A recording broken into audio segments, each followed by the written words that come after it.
போகிறாங்க வராங்க, போகிறாங்க வராங்க. போயிட்டு என்னான்ட்டு விசாரிச்சுட்டு, சரி போதும் நம்மளாம் சாப்பிட போ அப்படின்ட்டு எல்லாம் ரிட்டர்ன் வராங்க. பாருங்க, பாருங்க, அதோ வரத்து இங்கே தான்.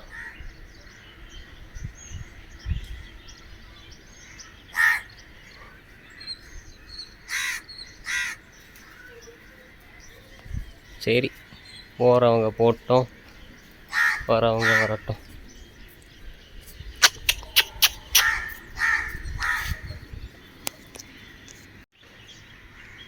நிறைய காக்கா இருக்குது பாருங்களேன். 50 காக்கா கிட்ட இருக்கும், இல்லை அதுக்கு மேலே கூட இருக்கலாம்.